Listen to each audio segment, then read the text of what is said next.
focus of these discussions on the progressive transformation of economic life has been innovation in the institutional arrangements of the market order. This innovation needs to be accompanied by a change in the way in which we think about taxation. The truth is that in a country like the United States, no progressive alternative is feasible unless we refund the government and correct our mistakes about taxation. There are three principles to observe if we are to achieve clarity about these vital matters. The first principle is that with regard to inequality, the arrangements that define the primary distribution of economic advantage and opportunity are much more important than any attempt to correct inequality after the fact through progressive taxation and social spending. If we let the market order remain as it is and then attempt to correct its consequences, we will create a contradiction between the desire for correction and the logic of the established economic incentives and arrangements. Every advance in equality will seem to be bought at the cost of a diminishment of economic growth. And that contradiction is caught in the familiar rhetoric of a tension between equality and efficiency. Structural change first, correction much less important. The most important role of social spending is not to attenuate inequality. It is to invest in people and in their capabilities.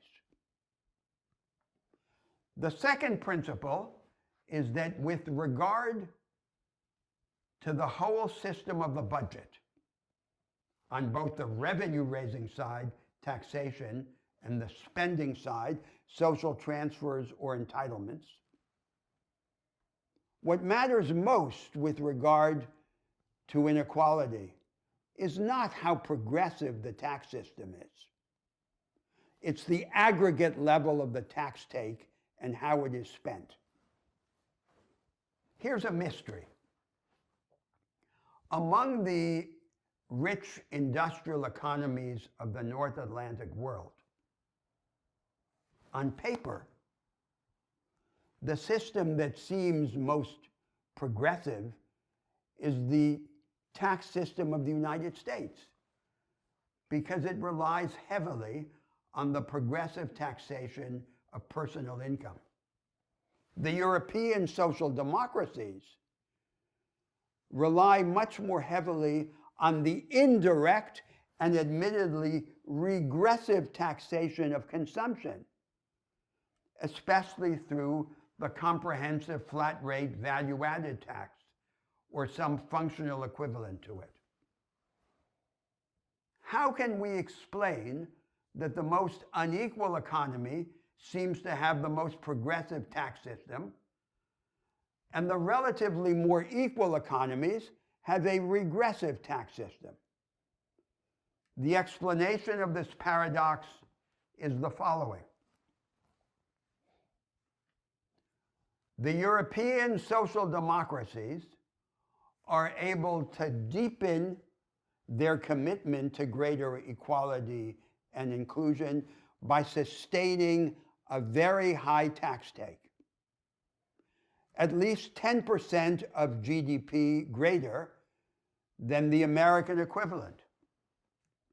And they sustain that high tax take by resorting to a form of indirect taxation, the comprehensive flat rate value-added tax, that minimizes the economic disturbance of taxation. It takes a constant proportion of every transformation of an input into an output,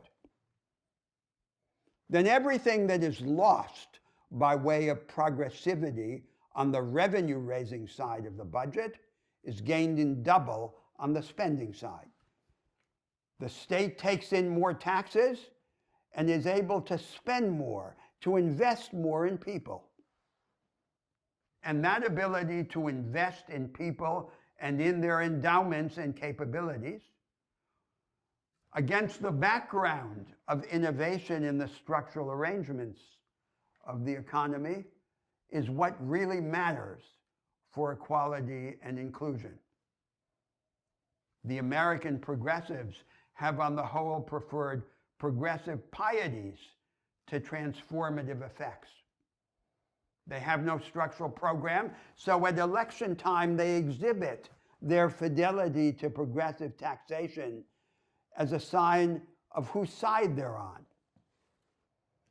And it doesn't matter to them that in this genuflection to the redistributive pieties, they are in fact abdicating the transformative effects.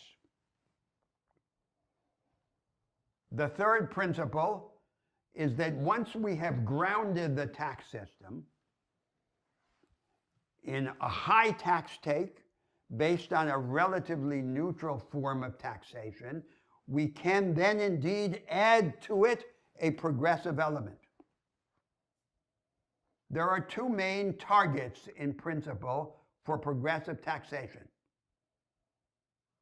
The first target, which the tax system can hit only very roughly and imperfectly, is the accumulation of economic power through a tax on wealth, and especially a tax on the hereditary transmission of wealth. The second target is the hierarchy of standards of living. And that target we can hit through an individualized tax on individual consumption. We take all the sources of income, including capital gains. We subtract from that invested savings, and that difference is what an individual spends in himself, in his standard of living. That difference can be taxed on a steeply progressive rate. At the lowest level, the individual would pay nothing. He would even receive from the state. At the intermediate level, as his standard of living increases, he begins to pay more. And at the highest level, he could pay a multiple of this difference, of the expense on individualized consumption. 100% is no longer the highest level. For every dollar he spends on himself, he might have to pay 4 to the state. If progressives were serious about their redistributive intentions, that's what they would propose. Structural change with priority over corrective redistribution. In corrective redistribution, the aggregate tax take and how it's spent with priority over the progressive profile of the tax system. And then when we come to the subsidiary progressive effect of corrective taxation, the hierarchy of standards of living as what really matters. Then we begin to deal with the realities rather than with the pieties. And we demonstrate our seriousness in transformation.